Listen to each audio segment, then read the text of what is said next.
Hey everybody, it is Tam Telling Tales, and we are in store for another amazing episode of Cinema Chat.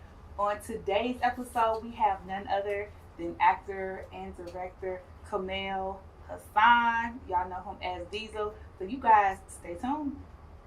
Welcome to this exclusive interview with Kaamel Hausan, an accomplished actor and director from Detroit who has made significant strides in the independent film industry. Known professionally as Diezel, Kaamel has built an impressive portfolio of films that showcases his remarkable talent and dedication to his craft. Mm-hmm. Today we'll delve into his journey, exploring the challenges and triumphs that have defined his career and discussing his plenty of contributions to the world of independent cinema.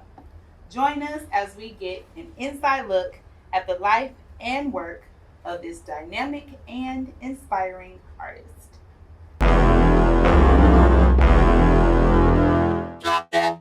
I got it. Tam Telling Tales. I got it.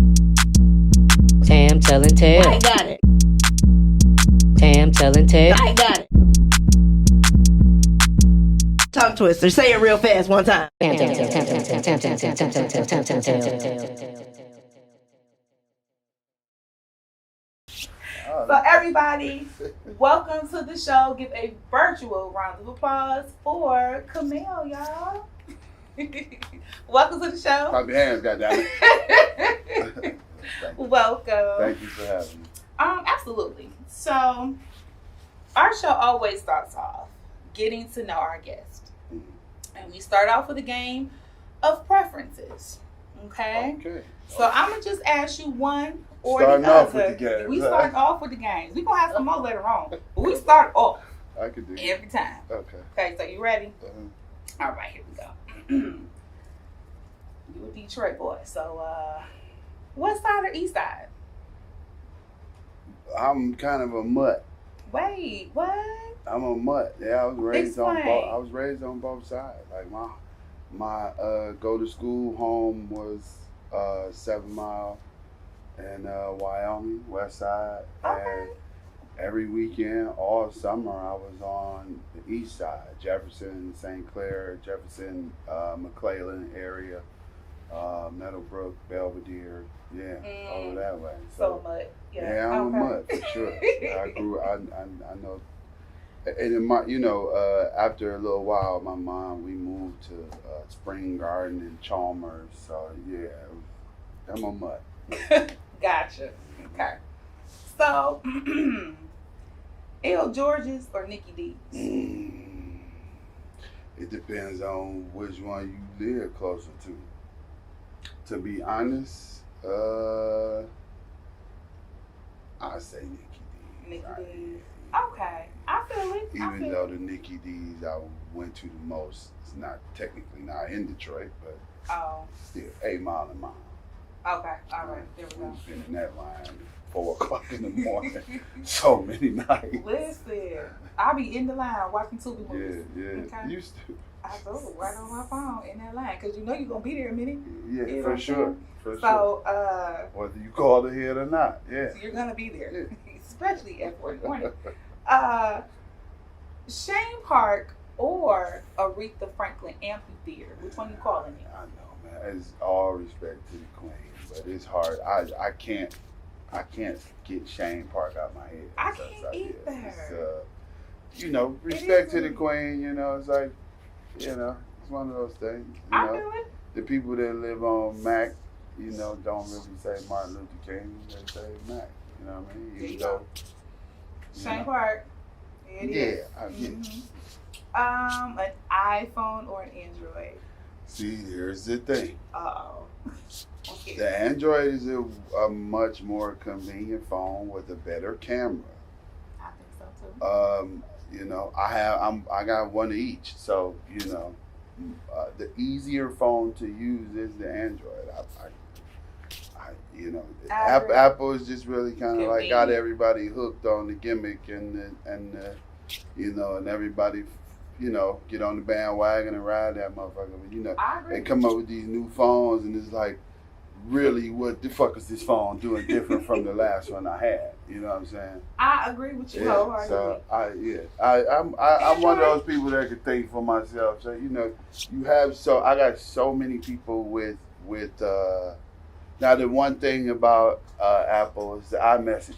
You got Wi-Fi on the plane, you can still text on the plane. So that's maybe the one thing that I could say Apple. So if you had to commit to one or the other, which one you commit to? I mean, it would be the Apple because I communicate with so many Apple users. Damn. So yeah. Okay. But it doesn't mean it's just the majority rules. I don't care where you are. I agree with you. Like I totally get it. Mm-hmm. So on this iPhone or Android, which one would you prefer, call or text?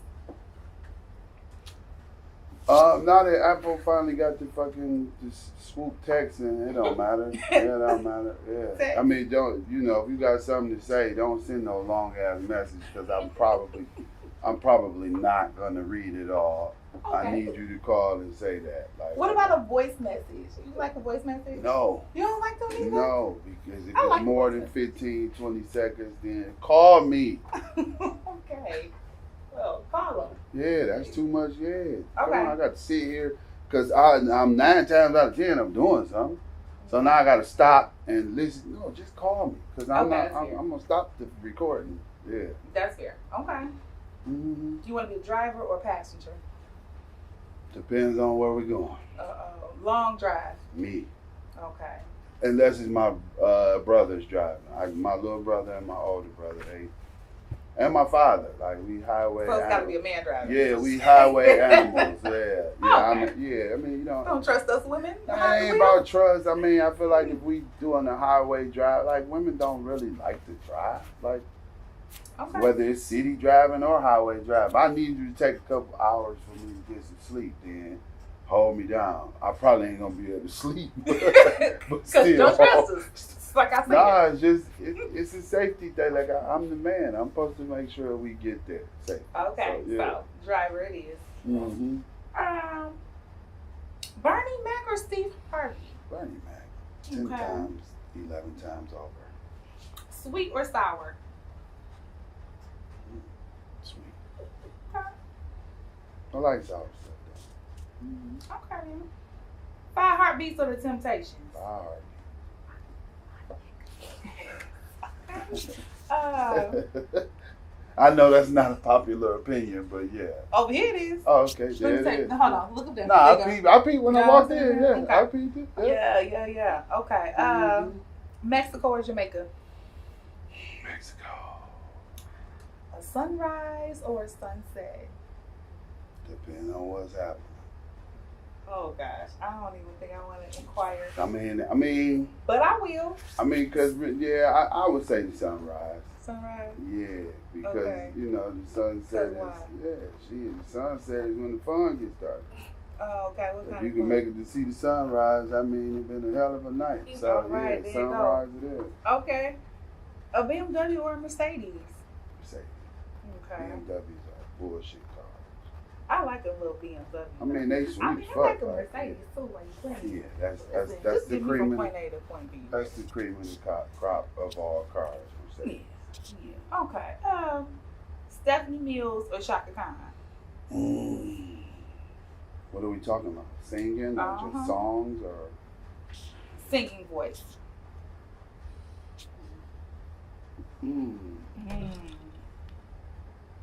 That's tough. Now, if you don't commit to answering, you got to take a swig. I would say. You gonna take a swig anyway? I would say shot. I mean, shit. Because I'm sitting here singing all these songs in my head. I'm gonna take a swig, but I'm gonna answer. But okay.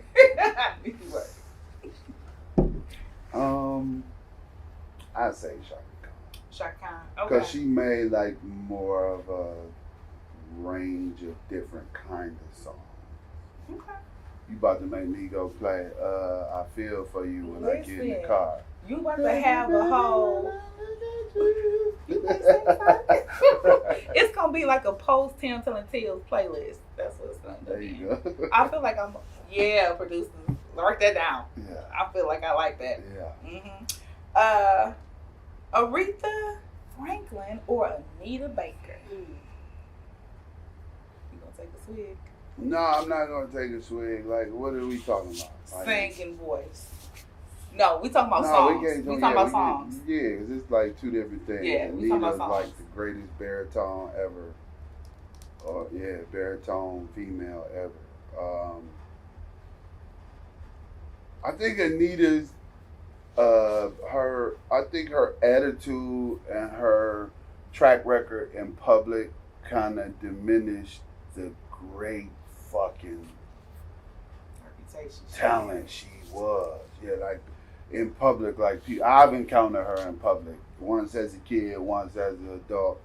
Both times she was rude as hell. That's just the majority of what you hear of people that encounter Anita Baker. You know, she's not very graceful with the public, but I feel like her music is on the level can't nobody fuck with. Like, it's like one of those planets by themselves. Yeah, Aretha was groundbreaking. You know, absolutely a pillar in our music community. But as far as you go down the hit songs, who would you rather listen to for 2 hours?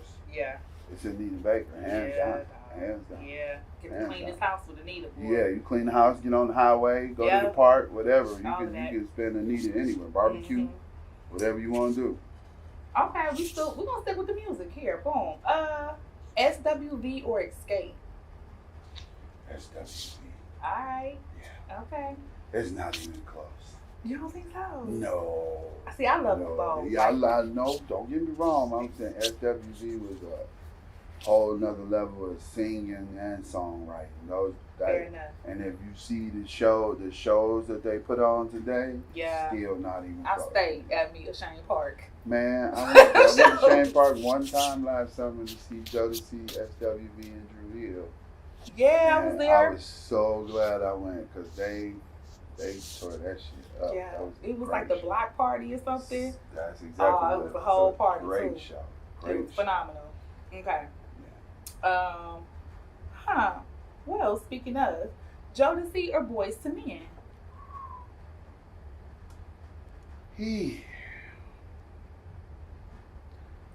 That's another. It depends. Are we talking about singing, or are we just talking about the culture and the music? The culture and the music. If you're talking about the culture and the music, it's Jodeci, hands down. Right. Nobody dressed like Boys to Men. Right. You know, everybody had Jodeci. There was a boots. phase where everybody had the Jodeci boots and dressed like. And then they're in like the way they hit. You know, I was in middle school when Jodeci hit. To tell my age, but. You know, when they hit, that was a real culture phenomenon. Like, there's been very few male groups to hit the scene like Jodeci. I agree. Because it was a mixture of old school harmony, good harmony music with a new rugged style. Yeah, they was dope as fuck. That concert last year, like that shit was crazy. They were there. Yeah. So you about to make me go back and look at my videos. Yeah, I looked at it a couple times. Yeah, that shit made me want to go back to Shane Park this year. I know that much. See, I'm talking about Shane Park. Shane Park, because that's just what it is. I ain't never stopped, honestly. Yeah, me either. Okay, Tank or Tyrese? Tank got way more duet records. He do. It's Tank for me. Bro. Yeah, it's Tank for me too. Biggie or Tupac? In my opinion, Biggie was the best storyteller of all time. Pac's influence was something that we ain't seen since then. Fair enough. If the music, we talking about the music, yeah, there we go. Music, Biggie. Yeah, music is Biggie because he wrote the best album of all time to me. The best rap album of all time is Life After Death. So. Got it. And I love some of the new music. I love music, all hip hop, but that's probably the best rap album ever. Fair enough. I like this show. They don't might want to ask me what I think about nothing. They just we gonna ask you here. Come on with it. Now what we got is some questions. Okay, so I hope you got time. I appreciate that because people usually don't have questions. Okay. What started you off as an actor? That's usually how that. Oh, fuck! You ain't heard this story. Now I'm talking to you. No, this is how you grease it up. Yeah, oil me up. Thank you. Okay, so Yeah. look.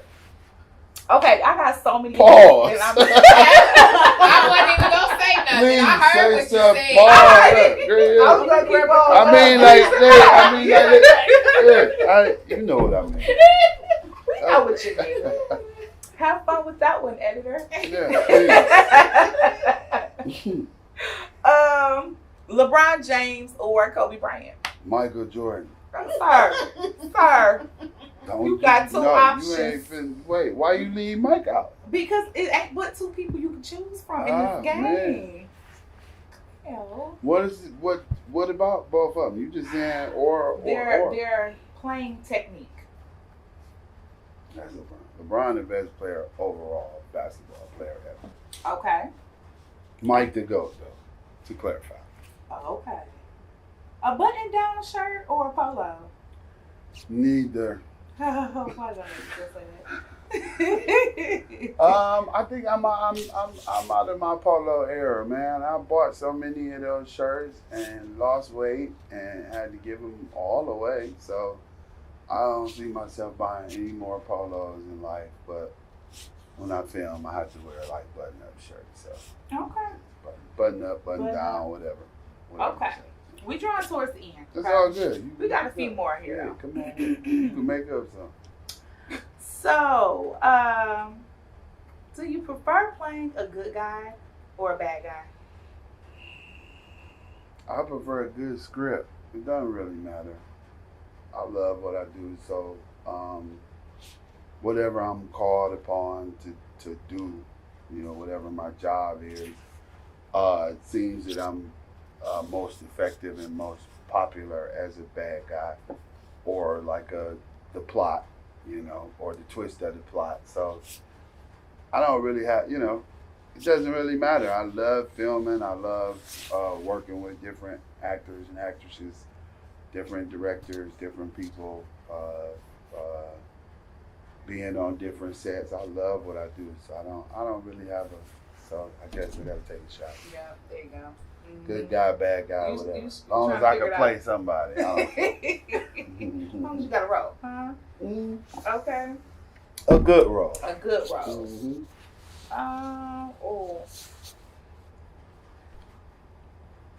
Being in a stage play or film? Stage play. Okay. Yeah, it is.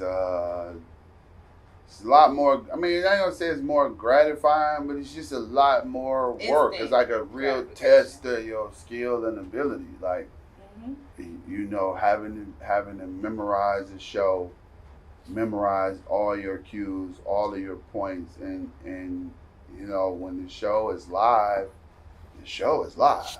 Yeah. Ain't no cut, hold, pause, reset, none of that. So it's a lot more challenging, but it's a lot less lucrative, So if I had a choice, like if I could make the money doing plays that I do, filming, I would do plays.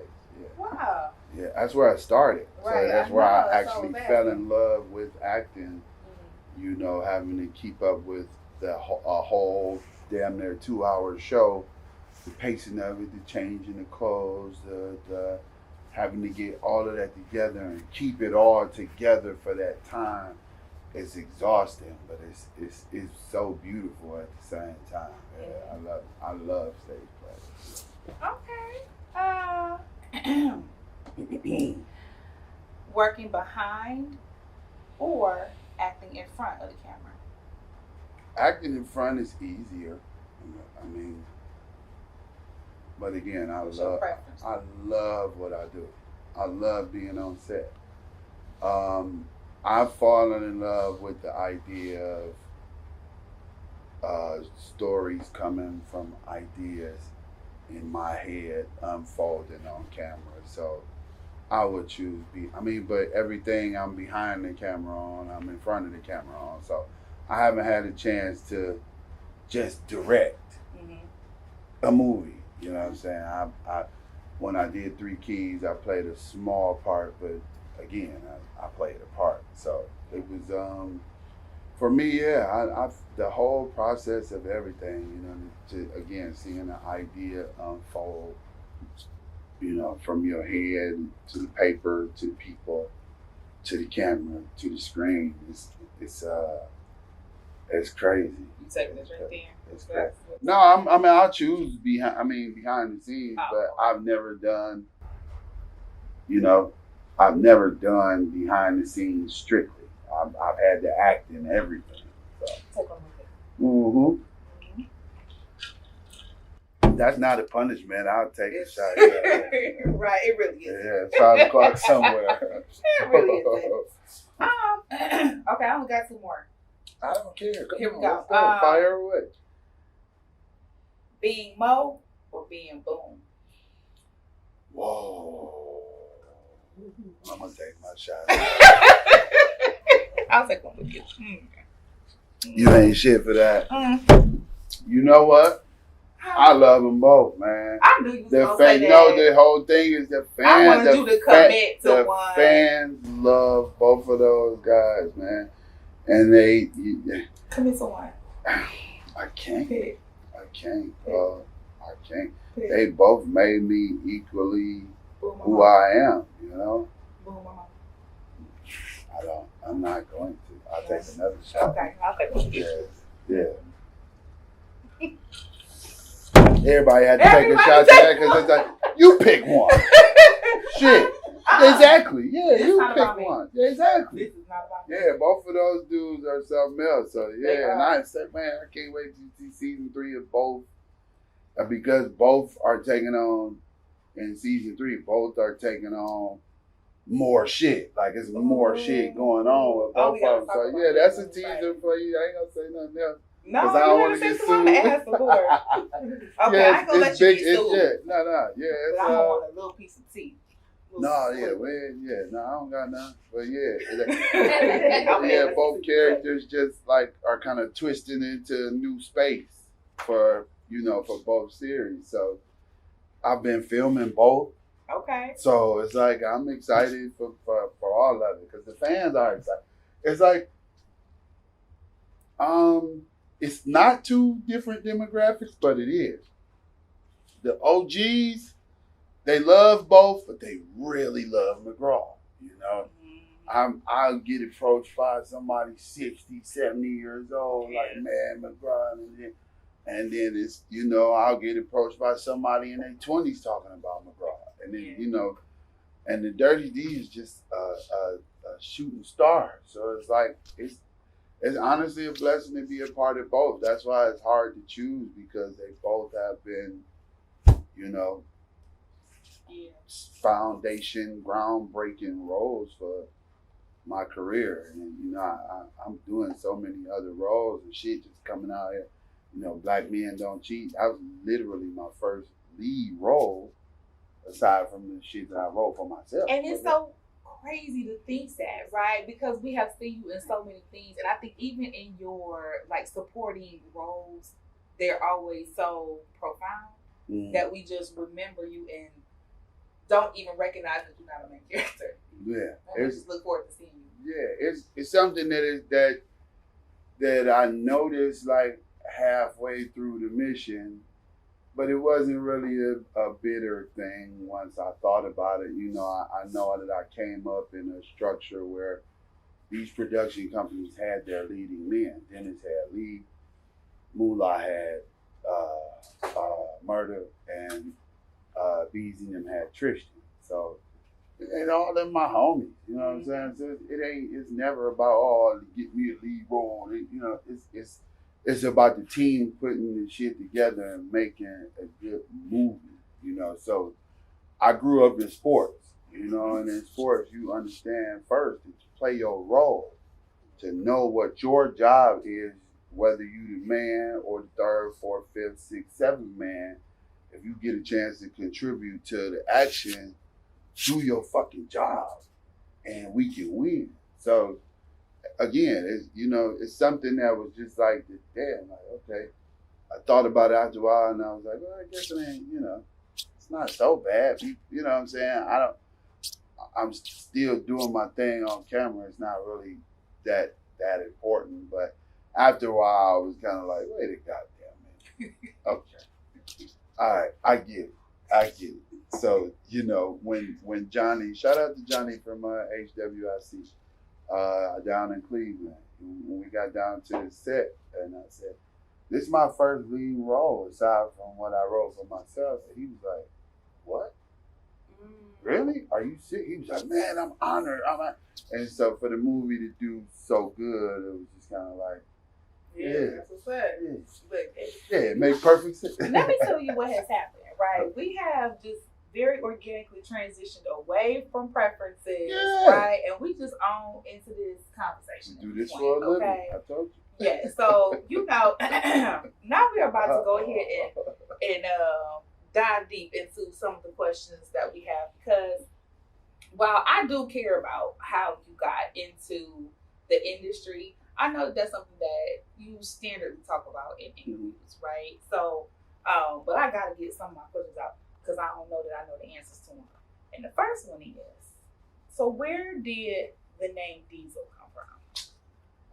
It was kind of weird how it combined. When I was younger and I played basketball, I had no signs of a beard, no signs of the sideburns growing into a beard. But I played basketball, and back in the 90s, cats just had sideburns for nothing. Right. So it's like we're playing basketball, and we do a certain type of dunk. I would just say Deizel. And that was, just something I would kind of to myself. And it didn't really catch on because I was skinny. You know what I'm saying? So once I started doing music with my brother, I didn't really have a name. Like, it was just, I was little bro to everybody. But when I started performing, we were trying to figure out what my name was. And it was almost like wrestling. Like, we had some terrible names. Licks was one of them. Wait a minute, Licks was your name? Licks was one of the names. Because, like, here, it's not yet. Right. So it's like a shooting dice type thing over there on 7 Mile. My brother used to coach me in basketball when I was little. And he used to be like, get him, Licks. When I would have the ball. Oh, okay. It had nothing to do with actually licking them. Oh, okay. Right. I mean, I was trying to hold you still. You see, I had my arm out. Hold on. Oh, exactly. Yeah, exactly. So that didn't last long because everybody interpreted it as me licking. So I changed. This is so embarrassing. I can't believe I'm telling you. I changed my name to Mr. Dreams. Exactly. No better. Exactly. I said it was like wrestling. You didn't fucking believe me. So when I checked, and the only reason I'm telling the truth is like if I lie about this, people will be like, "Oh, he fucking lied. His name was this." I remember when his name was okay. Come on, Mr. Dreams. Yeah, and the only reason I named myself that because the dude who was on the Mike Tyson Punch-Out game was impossible to beat. He was harder to beat than Mike Tyson, and his name is Mr. Dreams. So, bam, I tried that for a minute. It didn't work, but in the middle of writing music, I didn't want to say Mr. Dreams. So I kind of turned the D in Dreams and I started saying D. And then I started saying Deizel. I brought the Deizel back and that just stuck. Because by that time, I wasn't skinny no more. And it was just a lot of gangster shit going on. And it just made perfect sense. Yeah. Okay. And the name just fucking sticks and stuck. And it fits. I like it. I love it. I like it more than Mr. Dreams. Yes, me too. And Licks. That shit lasted about 2 weeks apiece. We had some fucking 8x10s made up with Mr. Dreams on it, and I just would not do nothing with them shit. I think I still got a pile of them terrible names. You do still have it? Let me get one.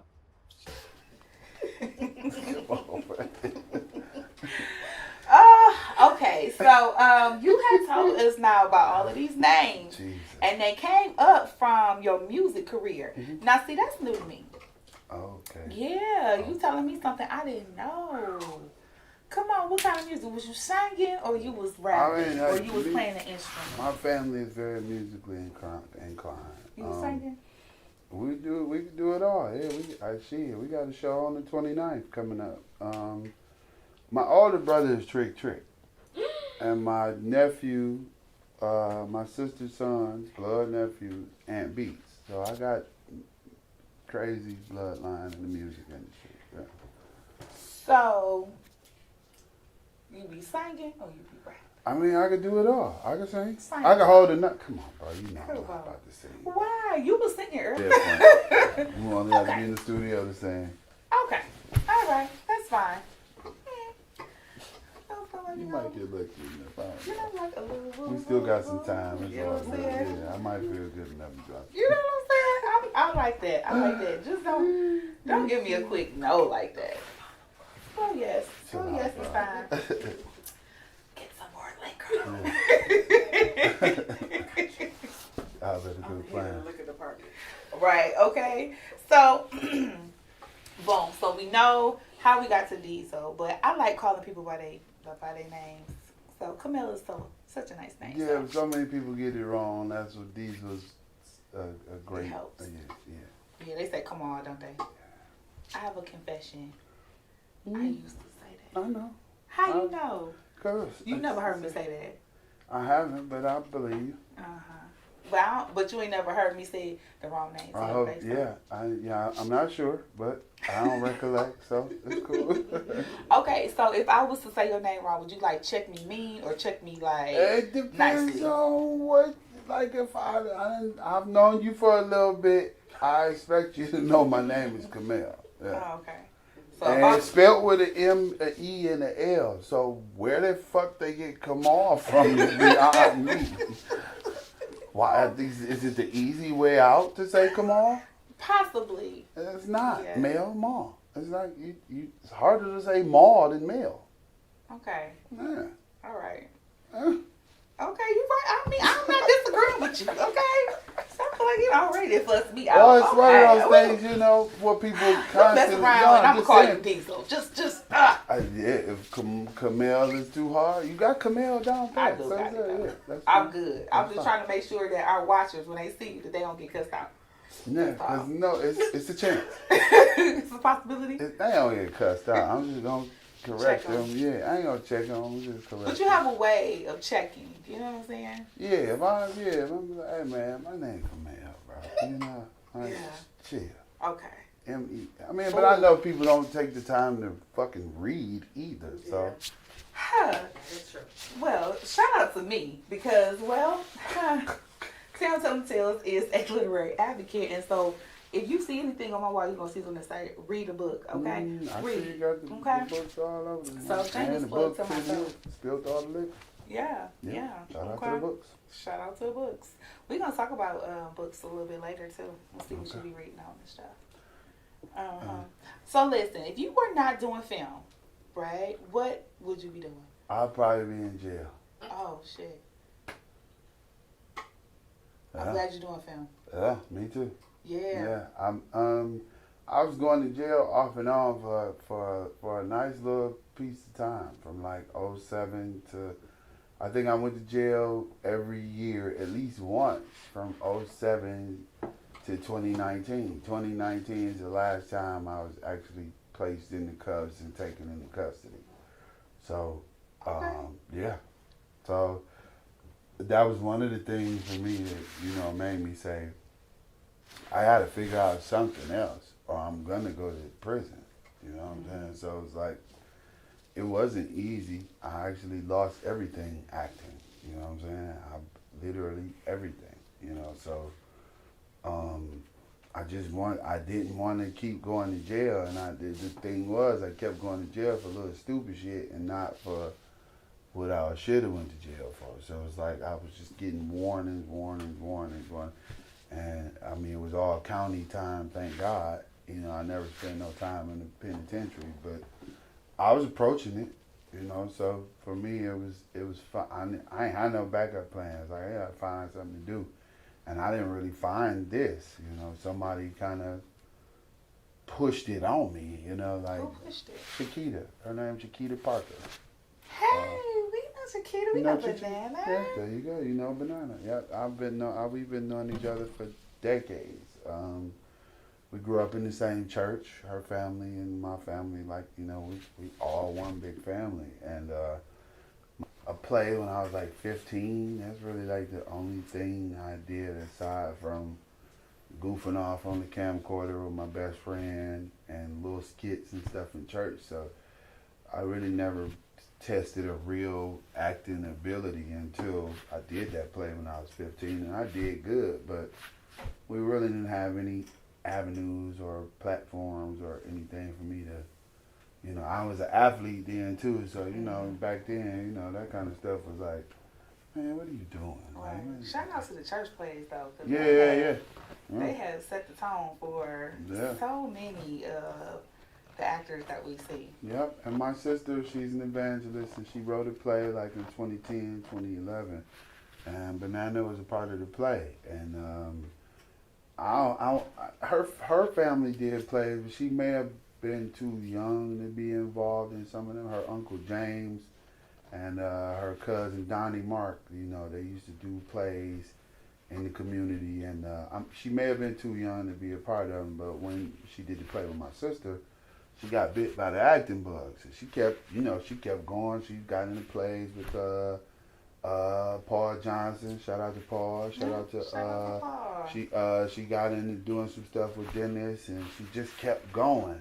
And she would send me auditions, and it wasn't like I was ignoring her. Like I said, I just was into so much other stuff. And then one day she called me, and she kind of called me out. Like, you bullshitting.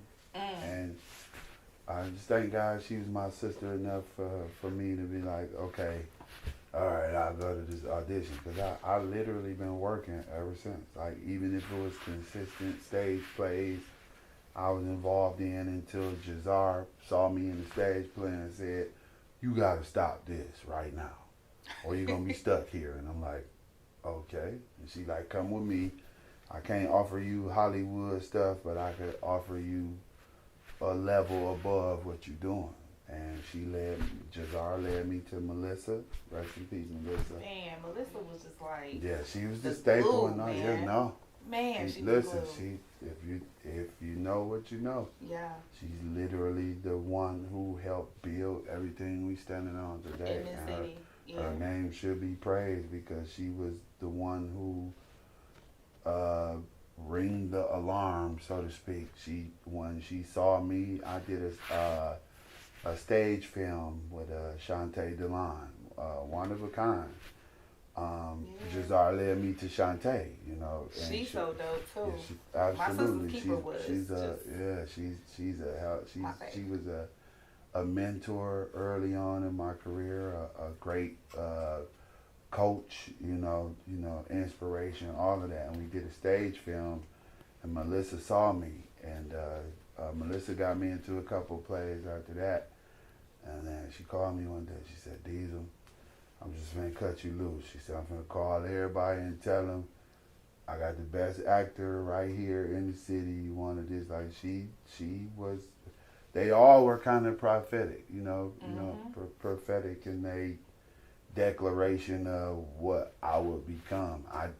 The great thing is I didn't have that for myself. I didn't see that for myself. But for them to stick their neck out for me, I just kind of wanted to make sure I covered that part of it, and look where I'm at. They were a huge blessing in my life, from Chiquita to Jazar, from Jazar to Shantae, from Shantae to Melissa. And Melissa called everybody and said, this dude is the truth, put him in your movie. I love it. And she wasn't lying. Yeah, I think that sometimes that's really how God works. Like, even when you don't see it for yourself, He will put the plan together for you. So I give all credit to God. This is not my idea at all. It was not my idea, my concept, even now, once I say, okay, I do like acting, I want to do this, even where I'm at today, what I get to experience today, what I get to see on a day-to-day basis from people who love my work is something I never imagined. So I just figured, if you just stay submerged in the work, because I fell in love with that, just stay in love with the work, then the rest to take care of itself, You just gotta love what you do. You absolutely have to. And it's interesting because you can tell when we have the actors who love what they do and they are, making sure that their craft is the best that it can be, versus the ones who are like, oh, this thing is making money now, let me jump in. You know what I mean? You can tell. And it's interesting because I notice how a lot of them start in stage plays. A lot of people who love acting are like, yeah, because it's really a free thing. There's no money in that. You can sell tickets till you blue in the face, but that really don't cover the gas you done spent driving to rehearsal 2 times a week, the clothes you gotta buy to fit the identity of the person, just all of that. It don't, it does not equate to a financial situation. I mean, to be honest, it's like you gotta sacrifice that time to build up that, and if you're not comfortable being broke or comfortable not having, or whatever, then because you gotta separate the two. Like, you gotta choose. We all can be multifaceted in a bunch of things, but you gotta break ground in one thing before you can be multifaceted. We gotta know you for something before you can do every fucking thing. Yeah. So you have to focus on what that one thing is, and acting was that for me, and I was able to learn everything else from that. And that just all come from loving rehearsals. Loving, because at one point acting was a way for me to escape from real life. Real life was all hell, you know what I'm saying? So it's like, yeah, and it did. Absolutely, it saved my life. Yeah. And 2019 is not that long ago. That's 5 years. And how remarkable of a change in 5 years. God is awesome. Yeah, he is. God is awesome.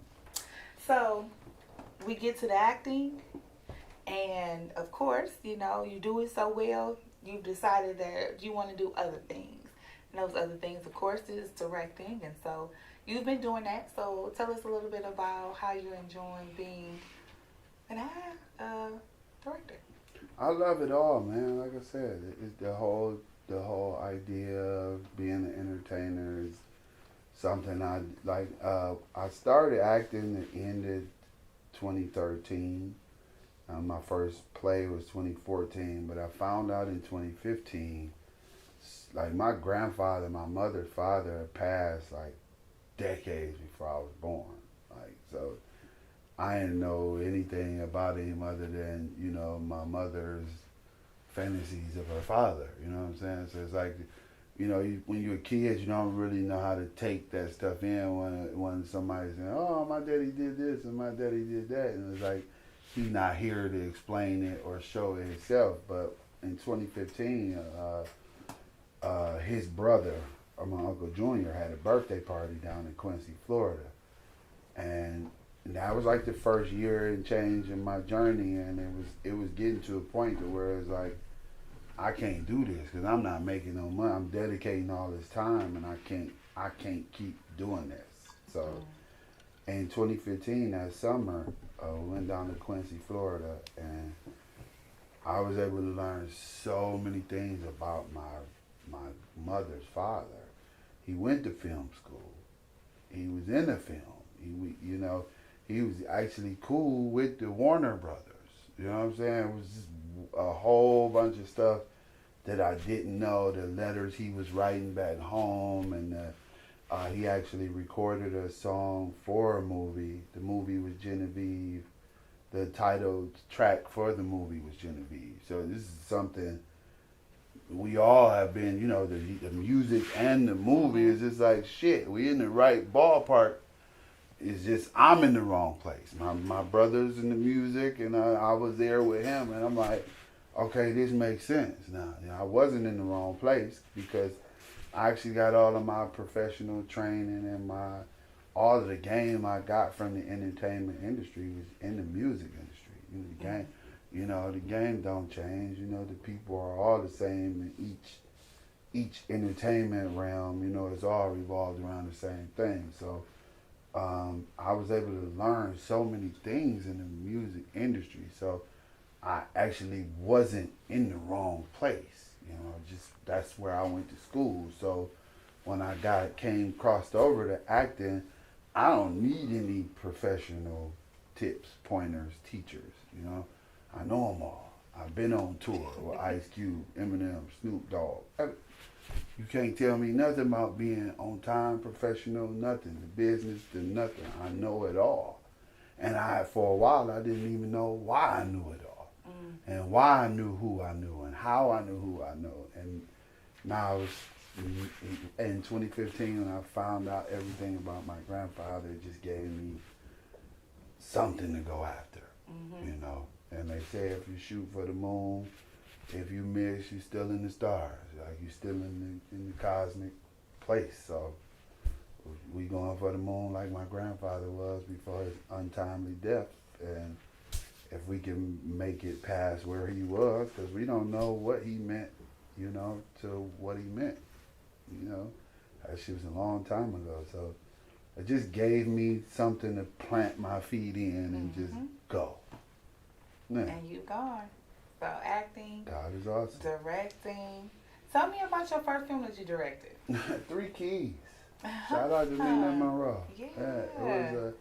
It was a I wouldn't say a crash course because throughout all the films that I had been a part of prior to 3 Keys, I just was learning. You know, I would soak up everything. I wouldn't say much. If I did have questions, I would ask them at the right time.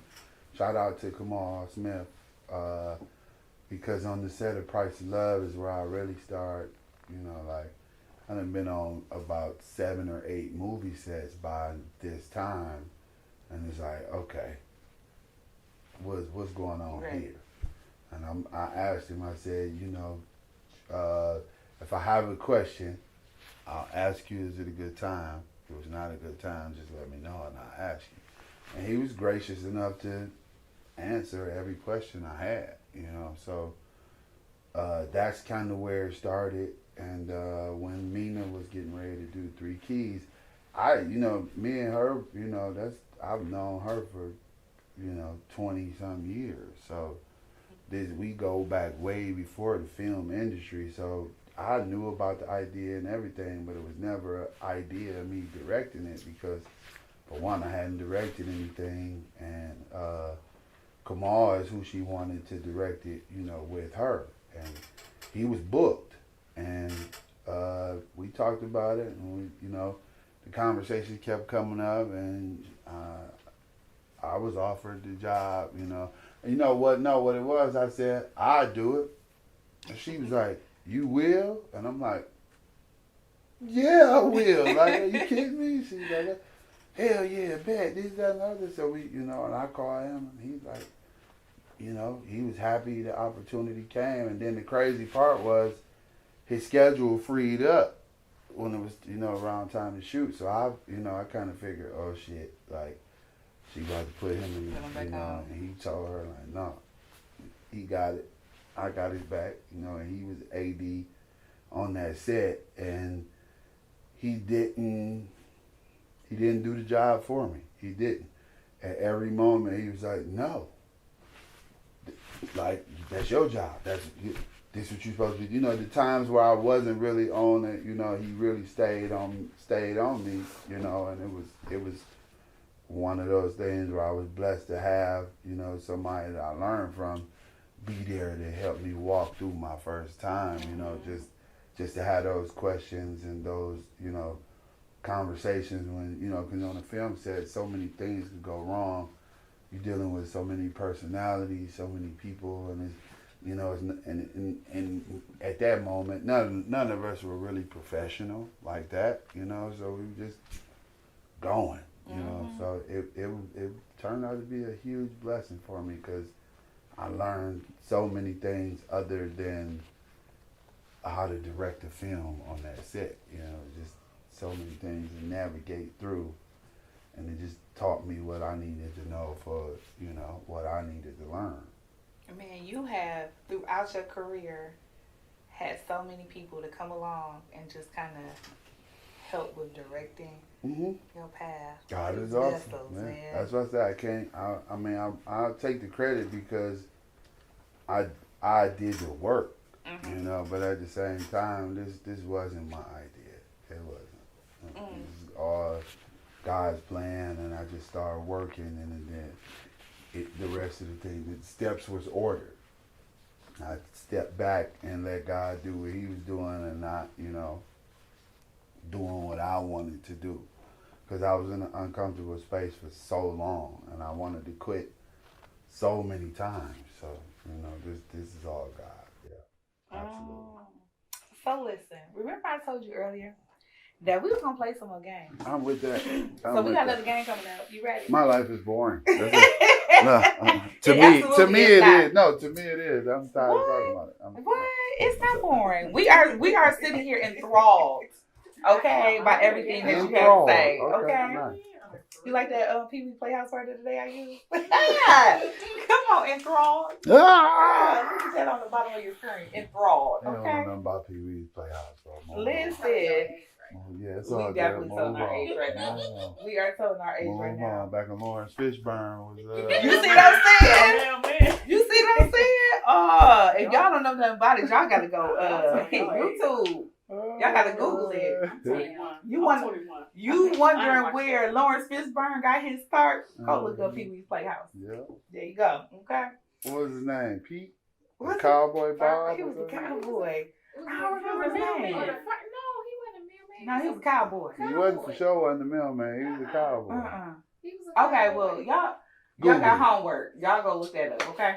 All right. In the meantime, we about to play our next game, right? And so we play this one often, and at this point, I don't really be knowing like what the questions are gonna be. So they figure this out. And so the way this goes is, if you can't answer the question, you can actually go ahead and put your cup up here right now. So the book ain't get spilling no more. The book ain't gonna have. Okay, I think that book might have some spirit. Move it over a little bit. Okay, all right.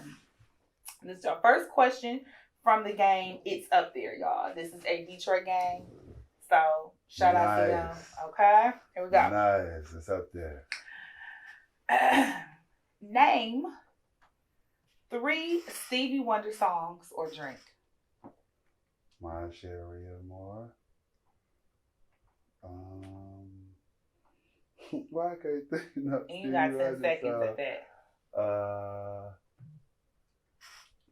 Always.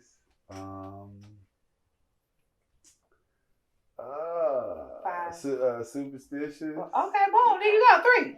You got it. You got it. You still thinking? You want to add somewhere, don't you?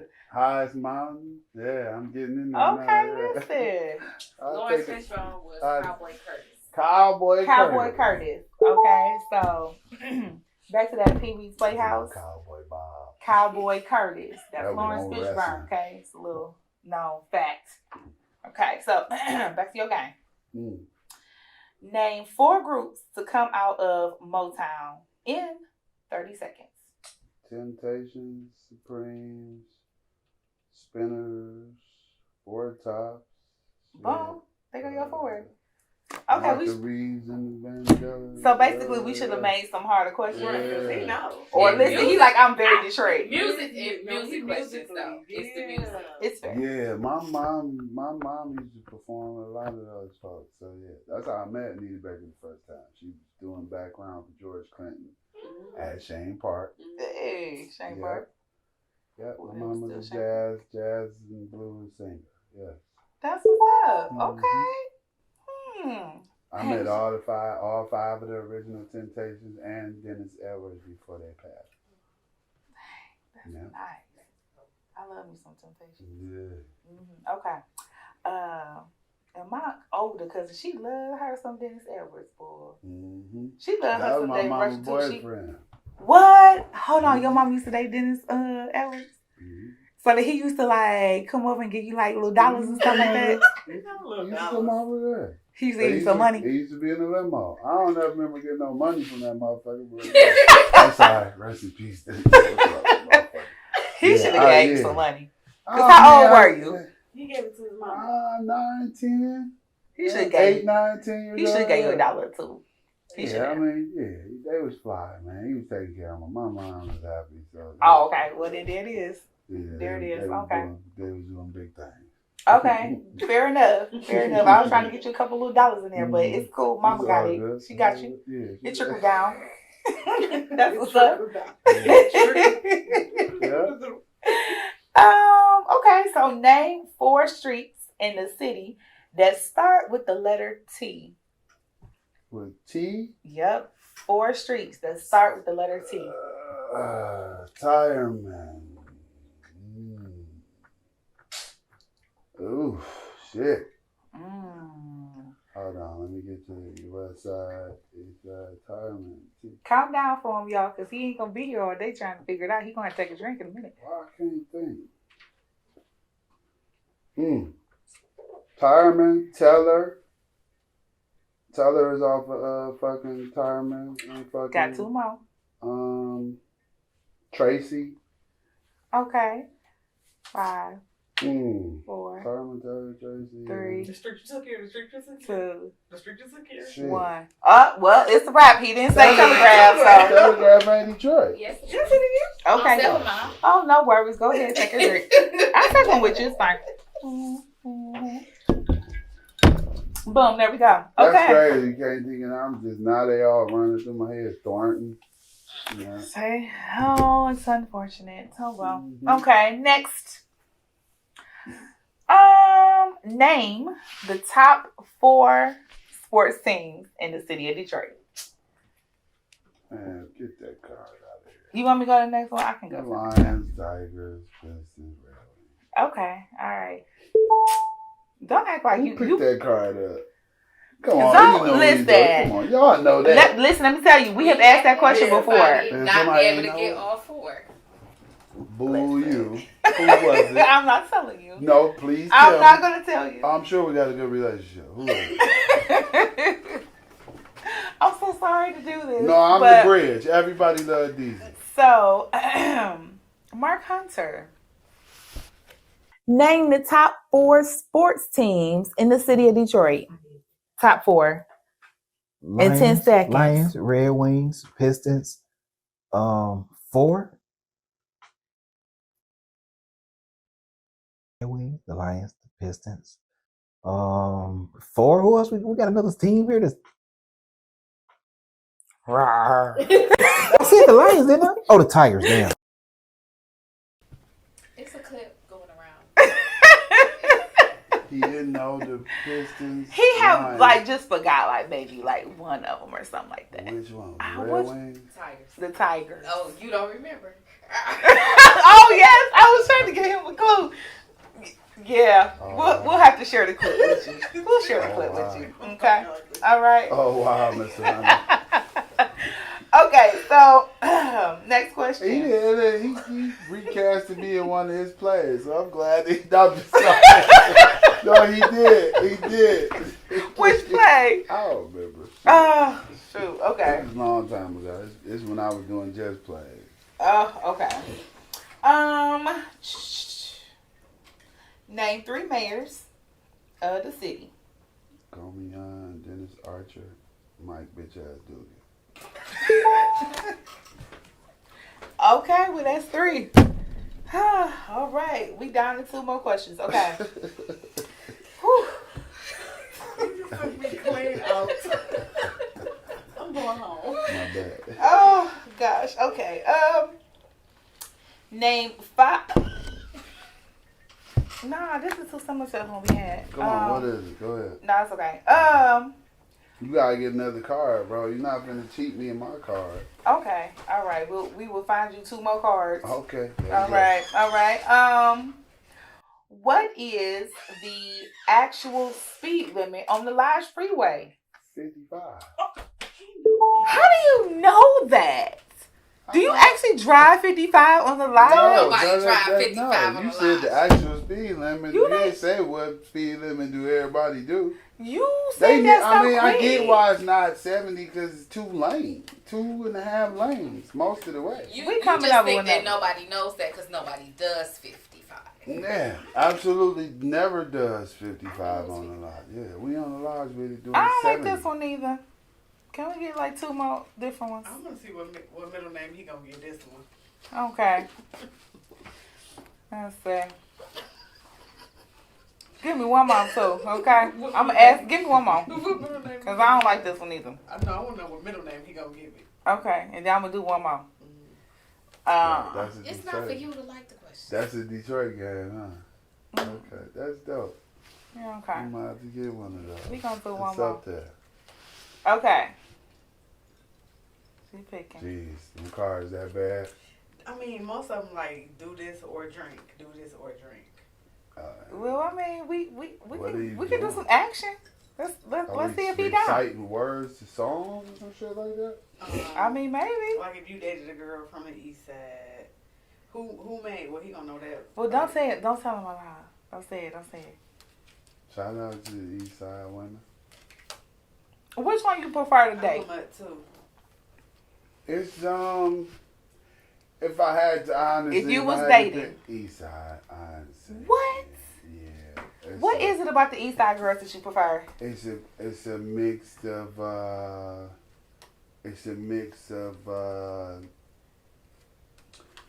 there's it's like a good blend of sophistication and ratchetness at the same time. It's like don't no dude want to be with a chick too bougie and uppity. You gotta have a level of class, a level of lady. She gotta know when to get ghetto. Yeah, bro, it's a balance. Life about balance. Okay. You can't be one way. Like it's just it don't work for you when you one way. So, and like the East Side women just they got this good blend of being ladies and it's a good you know how you like your pancakes a little crispy on the edge and all soft and chewy on the middle. That there right there. Okay. Yeah, that there right there.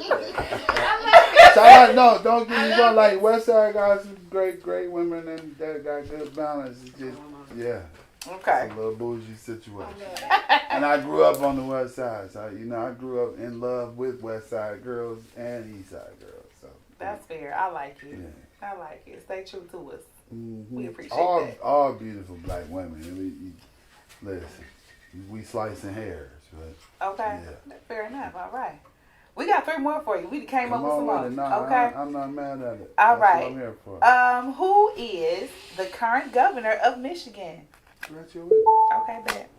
I thought you was Big gonna Gretch. call. There you go. Okay. Damn, people don't know that? No. Oh, Never mind. I okay. don't even know why I said that. Okay. What team did the Pistons play when the Malice at the Palace happened? Indiana, baby. You ain't gonna ask me shit about my city. I told can't. you he was You probably can gonna pass know he was 50. gonna You do give 50 of the fucking cards in here. I'm gonna be able to answer it. I'm entrenched in my hometown, culture, and all that. Come on with it. Well, this the last one, since you gonna know all the answers. That's Dang, right. I like it when they don't know. Shit. You know everything. Dang. Okay, so name 3 streets in Detroit that start with the letter W. And you gotta do it in 10 seconds. There we go. Wickham, Winchester, Wyoming. I thought at least the time was gonna get you. Okay, well you won. All right, he won. Okay, he is true and true a D boy. Okay, there we go. T's fucked me up. I ain't no T street. Listen, this his city. Okay, he a mutt. He already told you he been on the west side. He been on the east side, so he know. Trying to give you a combination. He know.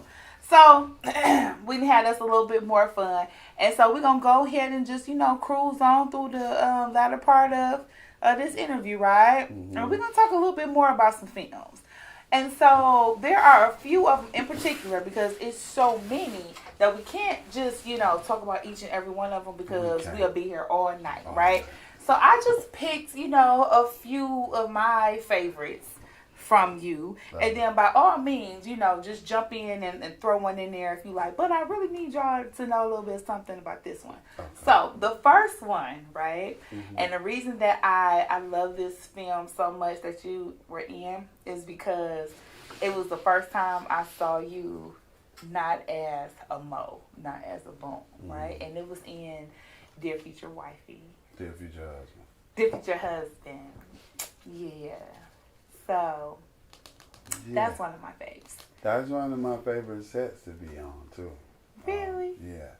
It's, it was, if you look at the cast list on there, that's the cream of the crop. Debbie, Nunu, myself, Diz, it was such a excelled level of talent on that set.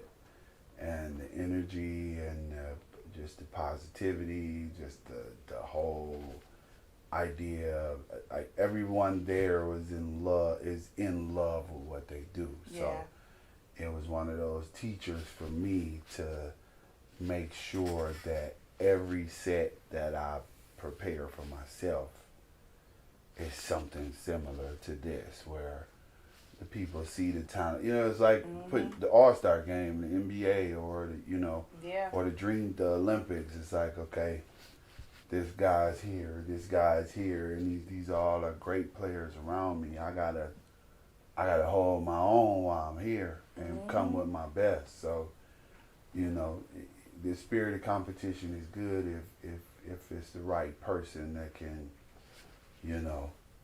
and take it and understand that, I got to perform because, they're going to. They are going to. And to have those scenes with Debbie,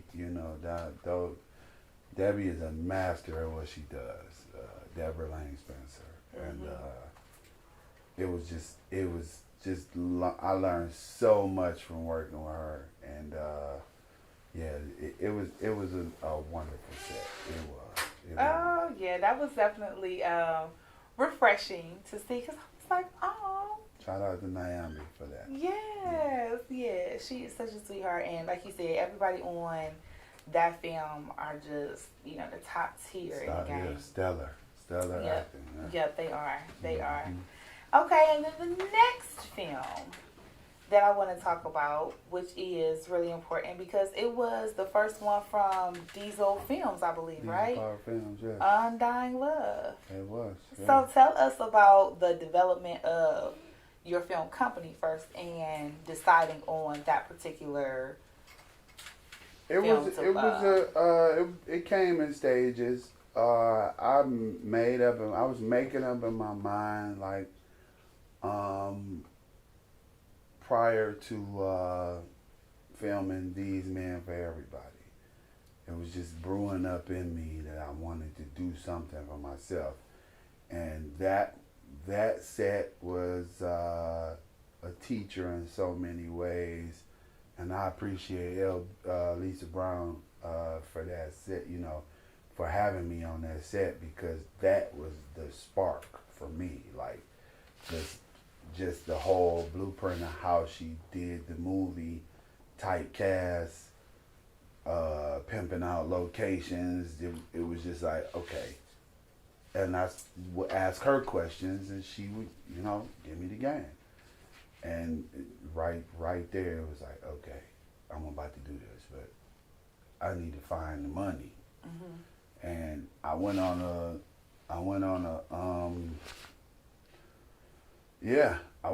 tour. A tour? Tell me what a tour setting up meetings for financing.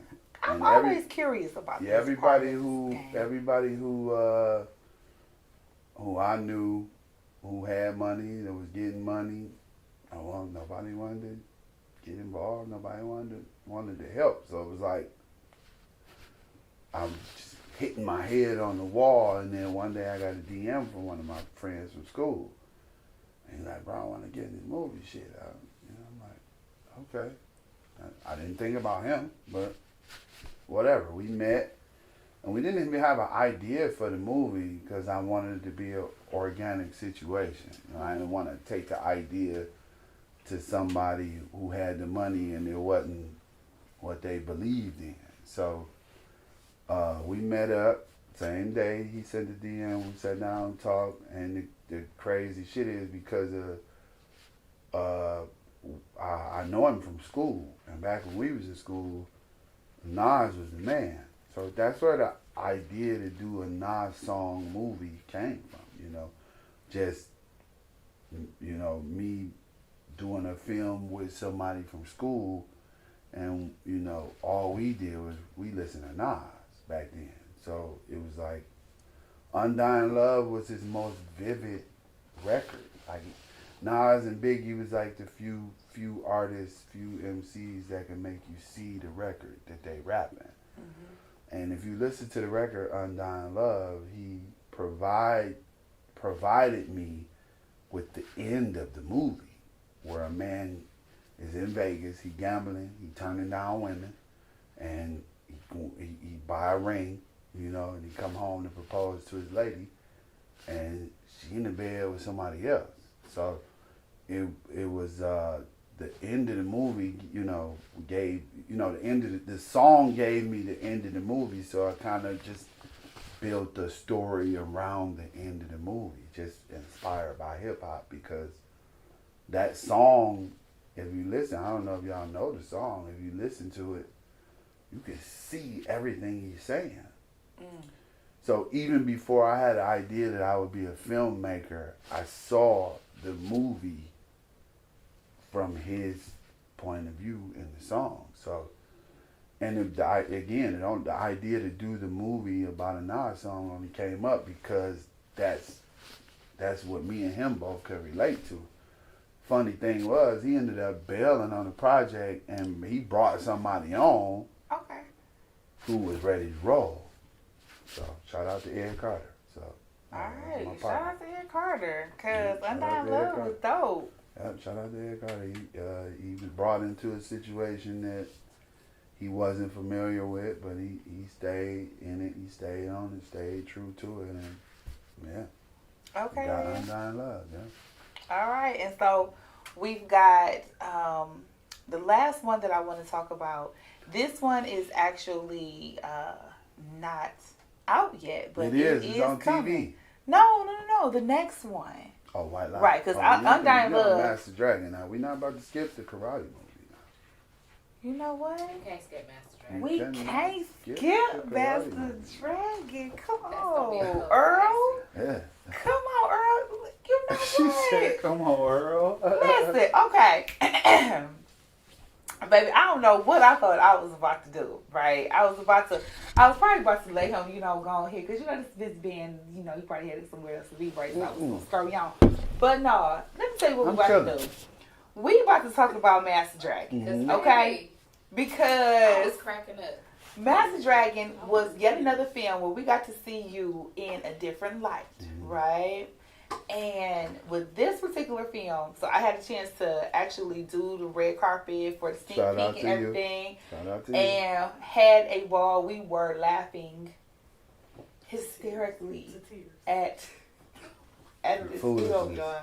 Okay, so Master Dragon. Mm-hmm. You told me a little bit about the motivation behind making Master Dragon when we were there, but I want you to remind everybody what motivated you to write and to produce the film Master Dragon? Well, the original motivation came from I just wanted to make a film that my daughter could watch. At the time, my daughter was 9 years old, and she asked me when we were just getting ready to make Undying Love. She said, "When you gonna do something? When you gonna make something I can watch?" Because I don't allow her to watch, even though Dear Future Husband may be one of the ones, it's like still some more touchy stuff in there. Mm-hmm. I want her to, protect her innocence. So it's just one of them things where she's not able to see why people bother us in public. She knows what I do. Important. She see that, people want to take pictures and all that, but she don't have an idea or a concept of it herself. So I said, I got you. Let me do this movie here, and then the next movie, be that. But at that time, I was already in the process of writing something for somebody else.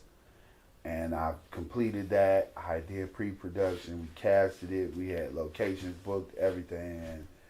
And they basically weren't ready. And it wasn't my project to fund. It was me helping them to what we was doing. So at that moment, I learned a very painful lesson. Like, don't you invest in so much of your time into what somebody else wants. You need to prepare some shit for yourself. So because after that moment where I had this project written, produced, locations booked, and everything, it when it didn't happen, I didn't have nothing else on my plate. As far as producing, directing that, and then it really ticked me off. So I went right into writing Master Dragon. It took me about 6 to 8 weeks to finish it. Another month or so pre-production, and we was up in May. All of this had happened in middle of February, almost March, and I'm like, okay, all right. And I just wanted to make sure I never left the clip empty again. Because at that moment I had nothing to do other than do the roles I had to do, and I'm trying to establish a production company, and it just set me back. So Master Dragon came about perfectly, man. Shout out to Dominic Ovando. We came up with the idea to just do something stupid about some over serious kung fu karate men who did not know shit about karate, and it was a learning experience to do that movie. And I'm preparing to do a part 2 because the movie is the characters are original, created by Tattoo Man Page, created Wu Wang. Oh my God. And I created all the other characters. And so, it's a space for a franchise around this movie, and it was really a learning experience and a blessing, man, because I've got nothing but positive feedback because it's on the TV app. We're waiting on Tubi to clear quality control, but it's on TVEI is the app. You can download it on your Fire Stick, your phones, whatever. It's $5 membership, but I ain't worth $5. Yeah. I can't get $5 out He you, my absolutely baby. get $5. Because you know what? I'm gonna say this right fast, because all of the other films that we have talked about, of course, are available on Tubi for you guys to watch. And so I get it. Sometimes once we tell you that it's somewhere else, you get a little uncomfortable. However, Master Dragon, along with a lot of the other films that are over there on TVEI, are absolutely worth going ahead and getting you a subscription. Get you a membership. Support these independent films that people are working really hard on. Okay? Like, we love us some Tubi and all, but they move a certain type of way. Okay? They move a certain type of way, and sometimes it is more beneficial for the people behind the scenes, the ones that you see coming to show all the time, for you to go ahead and support their films right away by paying those small amounts of money so that you can view their films right away. And let me add that for me, that's just a situation I was forced into. For me, I'm an artist, man. I don't really care about, I need the project to make money, but it's not about the money for me. I really want to entertain the people. You know what I'm saying? The money gonna be where it's at when it comes. For me, I just want the people to see that we are real talent. Absolutely. And it's not just a one-trick pony. We can entertain people. So shout out to everybody that did Master Dragon with me, man. Everybody sold out in their roles. You can see everybody being complete children and childish in their and it's a blessing to be able to do that, because it's a we submerging ourselves in our craft at that point, because a lot of people in our industry just want to be cool, want to be seen a certain way, and You know, we cool, we sexy, we chill, we do one thing one way. No, we want to entertain the people. Yeah. And for me, I'm silly most of the part of the day, despite all of the serious killer roles I play. I rather laugh and have a good time as opposed to any of that. So I'm glad I'm just able to, you know, collaborate with a lot of great people to show we can do different things. Yeah, your humorous side was definitely on full display in that film. So I'm so glad I got to see it.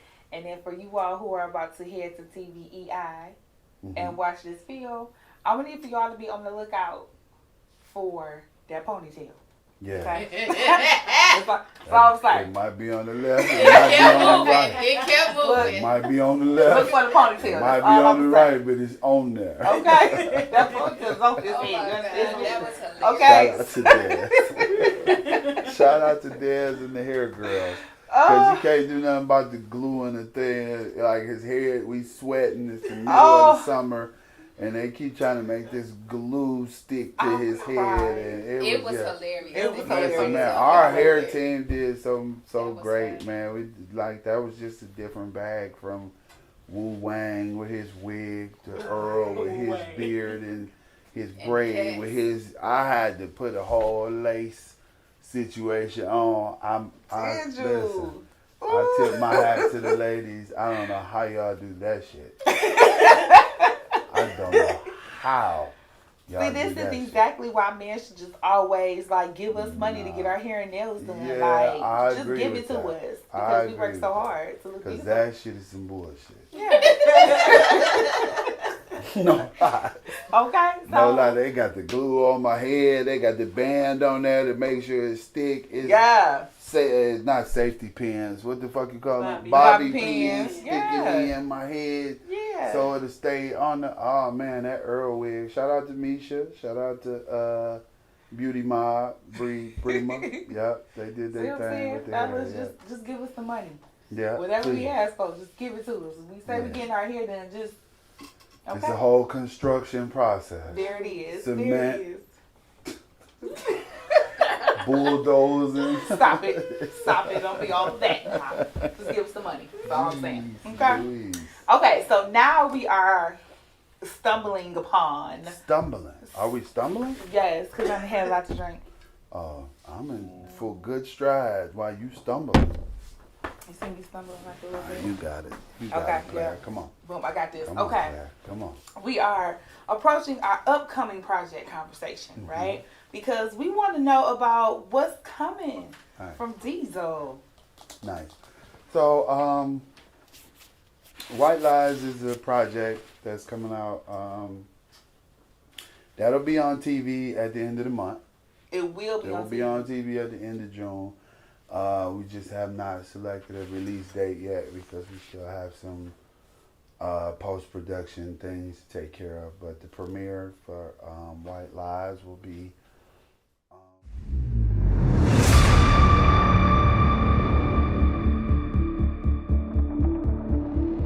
I think that we're good.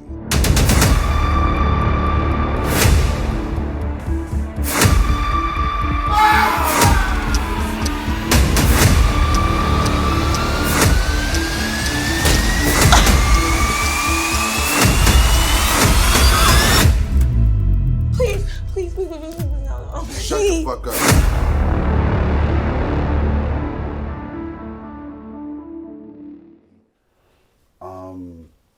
June 22nd at the MJR Universal Grand Cinema, 16.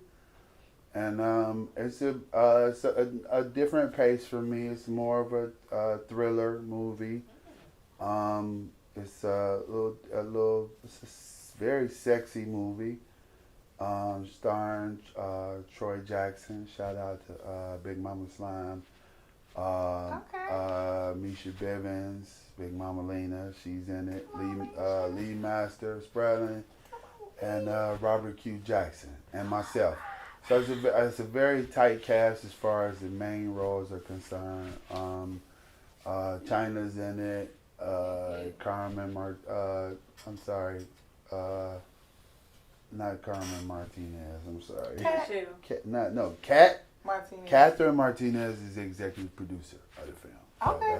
that's one of my partners. Yeah. Cat is one of the executive producers. JoJo is in it.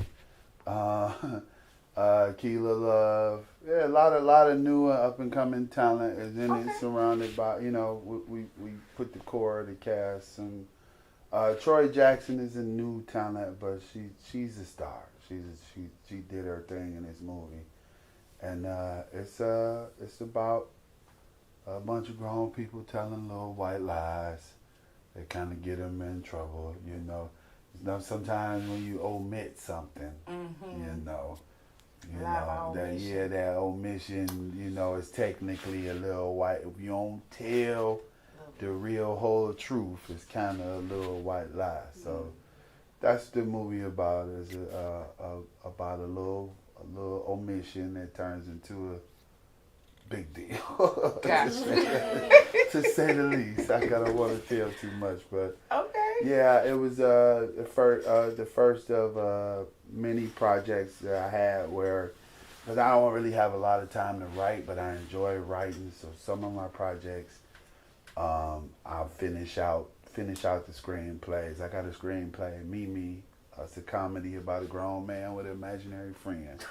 Yeah, I completed that one. So that's the next comedy coming. We're gonna do basketball movie. Basketball is my roots. I fell in love with basketball at 4 or 5 years old, and every basketball movie ever been made. White Men Can't Jump Above the Rim. He Got Game. Those are all like great movies to me. So I built a story around a young man who's actually the #1 player of the class of 2030, and that correlates with White Lies because I work with a screenplay writer in Cleveland, Ohio, by the name of Jillian Holt. She wrote, I believe she's one of the writers of Black Men Don't Cheat.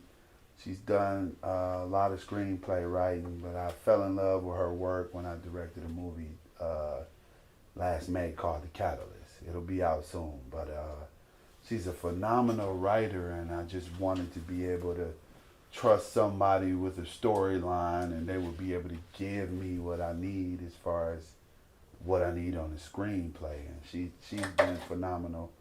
White Lies is the first experiment, the work we did together. So shout out to Jillian Holt. She wrote the screenplay for White Lies. I wrote out the storyline, and it's a beautiful movie, man. I'm happy about what direction we headed in as far as how we're creating and what we creating. We want to do some different stuff that's not being done. So, I like it. That one you just did. Me and T Bar. It be going. All right. Me and T Bar got something going. Okay, boom. Off the chain. So I appreciate you so much for coming by and sharing all of this with us about everything you have going on. It's been such a wonderful evening. Mm-hmm. And Sun's still shining. Is it? No, it's not. Sun's still out. The sun not out. Look up right there. Where? It is. Y'all, it's still daytime. Okay, that's crazy. All right. Okay. It's all good. You can't see it. Nighttime. It's the reflection and stuff. But anyways, we have had a wonderful time talking about you, talking about all of the contributions that you have made, and all the people that have poured into you to make you one of the most regarded actors and directors and writers in the independent film world. And so thank you again so much for being here on the show. Thanks for having me. Now, why don't you tell everyone where they can find you? They don't know. They might not. So, I mean, we gonna remind them. People forget. You sure we want to let them know? Yes, of course we do. I'm really on Instagram. That's it. Okay. I don't really have a lot of time for that. Kaamel Hausan, KAAMEL HASAUN. All right. Y'all, and if you have not already started following him, make sure that you are following him And then since you're going to follow him, you might as well follow me. Pretty Okay? So it is Tam Telling Tales on every social media platform. Facebook, TikTok, Instagram, Threads, X. I'm all of them places. But for the most part, just check me out over on Instagram. That's where I be at primarily. And secondary is that Facebook. But regardless of where you go, it's Tam Telling Tales. Make sure that you have liked and subscribed. You are following me so that you get a chance to see all of these amazing interviews that we are doing over here. Cinema Chat be lit. We've got, of course, Kaamel Hausan here with us, aka Deizel, and we'll have more in store. So everybody, I am about to give him instruction on how to help me with our outro. Oh shit. You ready for the outro? Okay, here we go. You guys, I'm Tam. I'm telling tales. Read a motherfucking book. Tam Telling Tales.